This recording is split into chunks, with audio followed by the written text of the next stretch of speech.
காலத்துக்கு ஏற்ற மாதிரி என்னென்று பிரெஞ்சு கதைக்கிறது எழுதுறது என்று சொல்லித்தான் இந்த வீடியோல நாங்க பார்க்க போறோம்.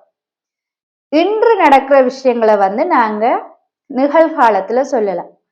இதே நேற்று நடந்த விஷயம் அல்லது போன கிழமை நடந்த விஷயங்களை நாங்க கட்டாயமா லுப்பசே கொம்போசேலான்னு சொல்ல வேண்டும். இறந்த காலத்துல இந்த இறந்த காலம் லுப்பசே கொம்போசே ஒரு வாக்கியத்துல எப்படி பயன்படுத்தணும், எத்தனை வினை சொற்கள் நாங்க ஒரு வாக்கியத்துல பயன்படுத்த வேண்டும் என்றுதான் இந்த வீடியோல நாங்க ஃபுல்லா பார்க்க போறோம். அதுவும் முதலாவது குரூப் கடைசியில முடிகிற வினை சொற்களுக்கான பசை கொம்போசை இறந்த கால வடிவத்தை தான் நான் இன்றைக்கு உங்களுக்கு சொல்லி தரப்போம். வீடியோக்கு போறதுக்கு முதல் இதுல தெரியுற இந்த பொருளோட பேர் உங்களுக்கு தெரிஞ்சிருந்தா எனக்கு கமெண்ட்ல எழுதுங்க. கூது போன்சைக்கு என்னட்ட படிக்க வாரத்துக்கு மெயில் அனுப்புறாக்கள் கட்டாயமா உங்களோட 2 விவரம் நீங்க எனக்கு அனுப்பணும். நீங்க எங்க வசிக்கிறீங்க, அதே மாதிரி உங்களோட நீவோ என்ன பிரெஞ்சோட நிலை என்னன்னு சொல்லி எனக்கு நீங்க கட்டாயம் எழுதி அனுப்ப வேண்டும்.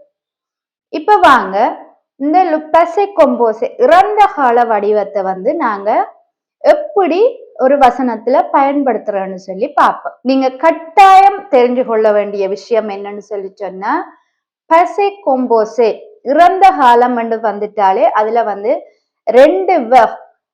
2 வினை சொற்கள் கட்டாயம் அதுல இருக்கணும் நீங்க நினைவுல எப்பவுமே வச்சிருக்க வேண்டும்.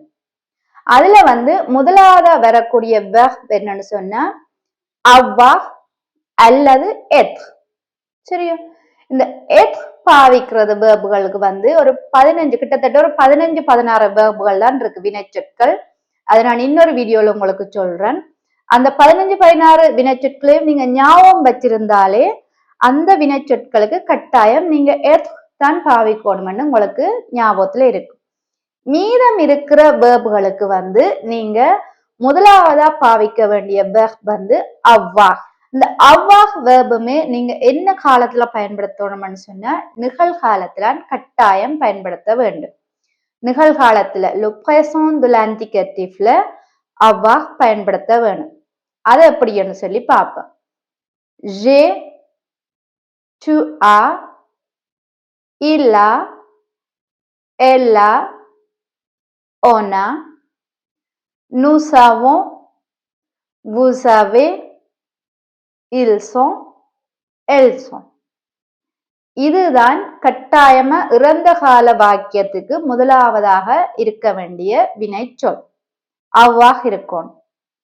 அடுத்ததான் நாங்க பாவிக்க வேண்டியது என்னன்னு சொன்னா, முதலாவது குரூப்பை சேர்ந்த வேர்புகள் கடைசியில எப்பயுமே ல முடியும். சரியோ? இப்ப உதாரணம் பார்த்தோம்னு சொன்ன டொனே என்று சொன்ன கடைசியில ல முடியுது. இத நாங்க என்ன வடிவத்துல கொடுக்கணும்னு சொன்னா பார்ட்டிசிப் பசே என்ற வடிவத்துல தான் நாங்க கொடுக்க வேண்டும். நீங்க இப்படி பேரை கேட்டோம்னா ஐயோ கஷ்டமா இருக்கும்னு யோசிக்காதீங்க. அது ஒரு இலகுவாக எழுதக்கூடிய மாதிரி இருக்கு. கதைக்கிறது உச்சரிக்கிறது இன்னும் இலகுவா இருக்கும். என்னன்னு சொன்னா நாங்க டொனே என்று எப்படி ஆஃபினிட்டிவ உச்சரிக்கிறோமோ அதே மாதிரி தான் இந்த பார்ட்டிசிப் பசையுமே நாங்க உச்சரிப்போம். இப்ப வாங்க என்னண்டு அந்த பார்ட்டிசிப் பசே வடிவத்துக்கு இந்த டொனே வேர்பை மாத்திரன்னு சொல்லி பார்ப்போம். ஒரு கஷ்டமும் இல்லை. கடைசியில இருக்கிற இந்த எடுத்துட்டு எழுதி மேல சின்ன கோடு இல்லாட்டி அக்ஸம் போட்டா சரி. இதுதான் டொனே. இப்ப தமிழ்ல ஒரு உதாரணம் பார்ப்போம். நான் ஒரு புத்தகம் கொடுத்தேன். இது இறந்த கால வாக்கியம். இப்ப நாங்க என்னண்டு இப்ப எழுத போறோம்னு சொன்னா கட்டாயம் வசனத்துல இறந்த கால வசனத்துல அவ்வாக இருக்கணும். ஜே நான் சொன்ன ஜே கொடுத்தேன் என்றதுக்கு டொனே வேர்பு சொன்ன அதுல பார்ட்டிசிப் பசே வடிவம் என்னண்டு வரும்? கடைசியில போட்டு அக்ஸம் வரும். அப்ப ஜே டொனே un livre. நான் ஒரு புத்தகம் கொடுத்தேன். இவ்வளவுதான் விஷயம். இறந்த கால வடிவம் அமைக்கிறது மிகவும் சுலபமான வழி. இப்ப ஒரு கொஞ்சம் வேர்புகளுக்கு வந்து அதோட பார்ட்டிசிப் பசே வடிவத்தை பார்ப்போம்.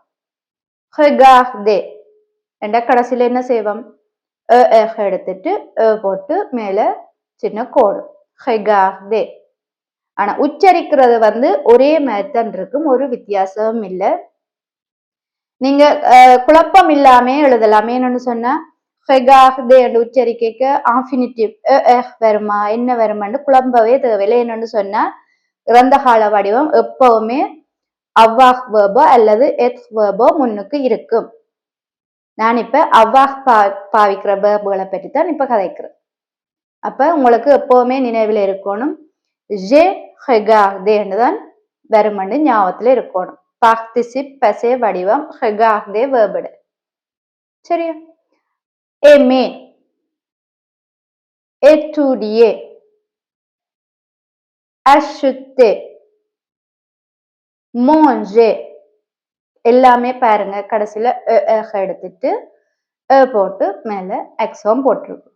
இது சுலபமாக நாங்க எழுதக்கூடிய முறை.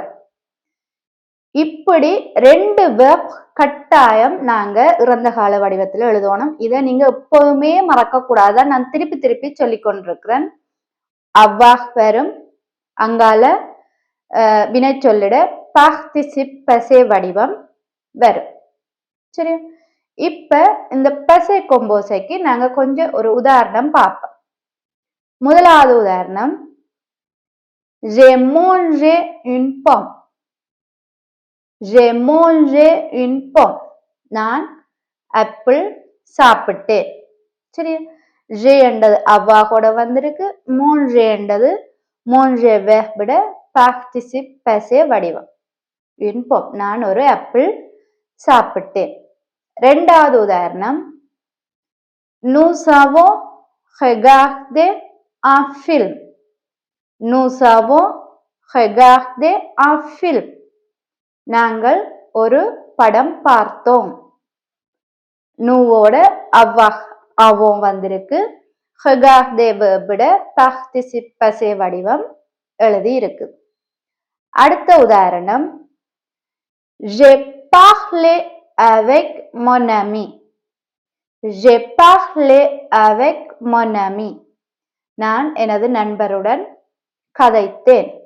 j'ai parlé. இது உங்களுக்கு மிகவும் இலகுவா இருக்கும். நீங்க வந்து நாங்க கூடுதலா பாவிக்கிற வினை சொற்கள் எல்லாமே கடைசியில முடிஞ்சிருக்கும். இதே மாதிரி நீங்க அதன் தொடர்ச்சியா பயிற்சி செய்து கொண்டு வந்தீங்கன்னு சொன்னா உங்களாலேயுமே காலத்துக்கு ஏற்ற மாதிரி பிரெஞ்சை கதைக்க முடியும். இறந்த காலம் என்றது சுலபமா நீங்க ஞாபகம் வச்சிருக்கணும். கட்டாயம் 2 வெர்ப் வரும், அவ்வாஹ் அல்லது எத். அதோட வந்து ஒரு வினை சொல்லிட பார்ட்டிசிப் பசே வடிவம். இது கட்டாயம் ஞாபகம் வச்சிருக்கணும். ஒரு வாக்கியம் அமைக்கும் போது இந்த வடிவத்துல இருந்தால்தான் அந்த வாக்கியம் வந்து முழுமை அடையும். மற்றது வந்து காலத்துக்கு ஏற்ற மாதிரியும் அந்த வாக்கியம் அமையும்.